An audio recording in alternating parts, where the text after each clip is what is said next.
Greta Molthaus, 21 de septiembre de 1951. Notas sobre la voluntad, el ser y la estructura. El trabajo enseña que lo que caracteriza al ser del hombre es la multiplicidad. Enseña asimismo que el hombre no tiene una sola sino muchas voluntades. Preguntamos, ¿estas dos enseñanzas se relacionan una con la otra? ¿La voluntad y el ser están estrechamente relacionados?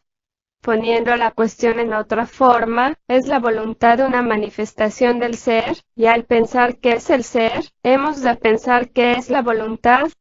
Ahora bien, debemos confesar que la idea de ser no es fácil de captar. Vemos vagamente que todo tiene ser y que cosas disimilares tienen tal vez un ser disimilar y es esto lo que las hace diferentes. Podemos captar hasta cierto punto que el ser de una piedra y el ser de la madera son diferentes, y asimismo que el ser de un árbol es diferente del ser de un león. Podemos admitir a regañadientes que el ser del hombre es probablemente diferente del ser divino, cualquiera sea su significado. Con todo, la idea de ser sigue siendo oscura en su significado. ¿No significará por casualidad la estructura de una cosa? Esto sería más fácil de distinguir. ¿Acaso el ser de una cosa depende meramente de su estructura? La estructura de una piedra es por completo diferente de la estructura de un trozo de madera. Cabe decir entonces, que el ser es una manifestación y el resultado de una estructura y que, en lugar de hablar de esa cosa difícil y elusiva llamada ser, podríamos igualmente hablar de estructura. Si es así, parecería que la estructura es anterior al ser, y causa del ser. Quizá algunos lo piensen así, aquellos que ven la causa de lo invisible en lo visible. Piensan que la materia apareció primero y que fue causa de la mente. Otros piensan que la mente es anterior y es la causa de la materia. La lucha entre estos dos puntos de vista es inmemorial. Es irreconciliable a no ser que los dos sean llevados juntos como opuestos inevitables, y que unan simultáneamente en otro nivel de visión mental más allá de los opuestos. Un pensamiento nos ayuda a lograrlo. Si decimos que la estructura material es el único origen de la diferencia de ser, luego, eran inherentes a la materia desde el principio todas las combinaciones posibles de estructura, para la producción de todas las clases posibles de seres.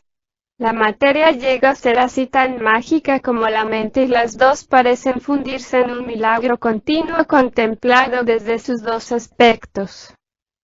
Retornemos ahora a la conexión existente entre el ser y la voluntad. Como se dijo, se puede captar hasta cierto punto que el ser de una piedra es diferente del ser de la madera, que el de un árbol es diferente del de un león, y el del hombre diferente del de Dios. Sustituiremos ahora la palabra voluntad por la palabra ser.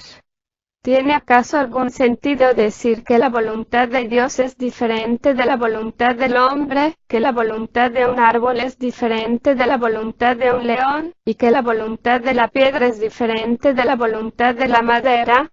Cabe estar de acuerdo en que la voluntad de Dios sería diferente de la voluntad del hombre admitiendo que el ser del uno sería diferente del ser del otro.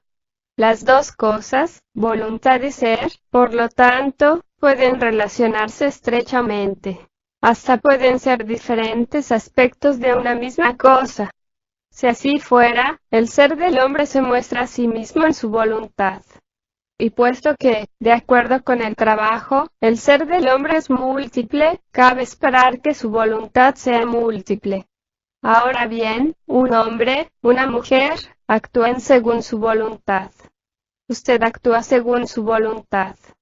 Pero tiene muchas voluntades diferentes, cada una perteneciente a un diferente yo, grupos de yoes organizados en diferentes personalidades, social, doméstica, mercantil, profesional, etc.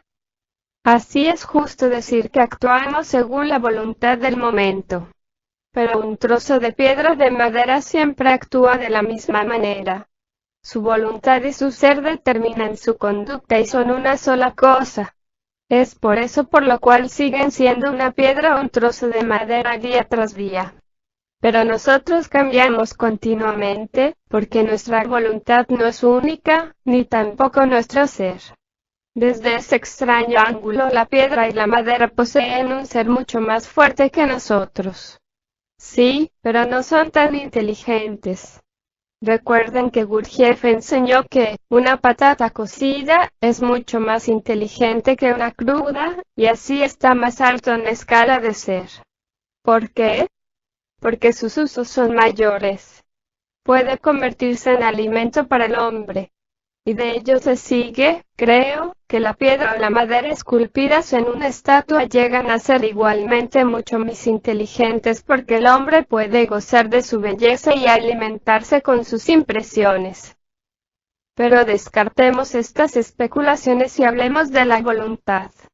De lo que se dijo, cabe ver que el hombre con un yo único, real y permanente, tendría una voluntad única y real y si esto es así, su ser será diferente del de un hombre ordinario cuyo ser y voluntad se caracterizan por la multiplicidad y por eso carecen de unidad.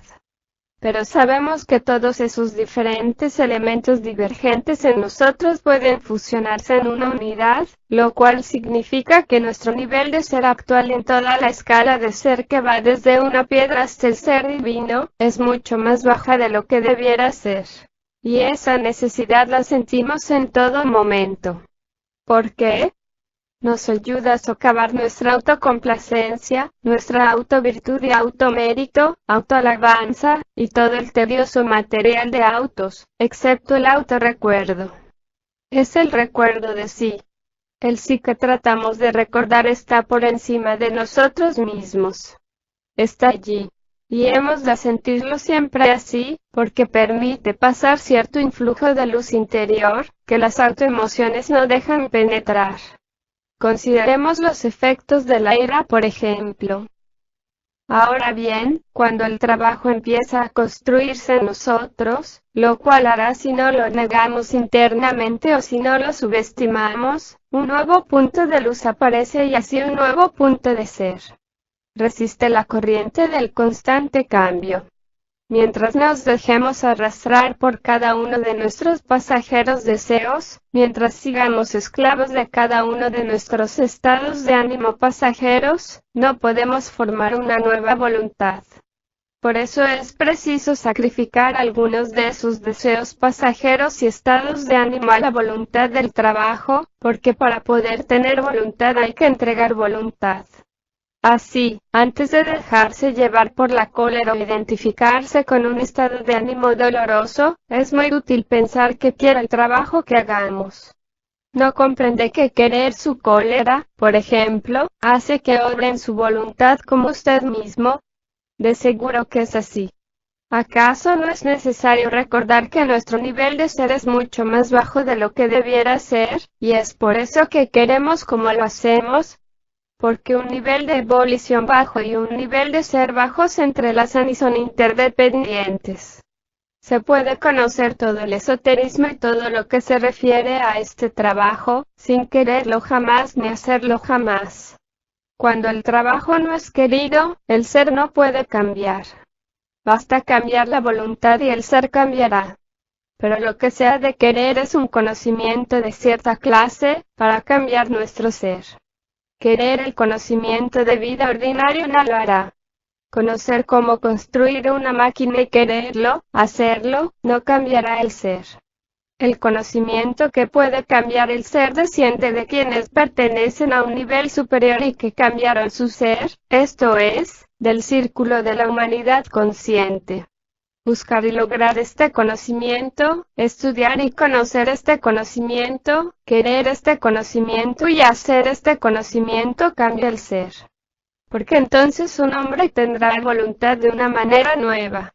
Si quiere siempre como lo hacía antes, significa que su nivel de ser es el de antes. Pero si empieza a querer de una manera nueva, resultará de ello un nuevo ser, y el nuevo ser resultará a su vez en un nuevo querer. Lo que antes se quería ya no será tan aceptable para nuestro ser y lo que antes era aceptable para nuestro ser ya no lo será para nuestra voluntad.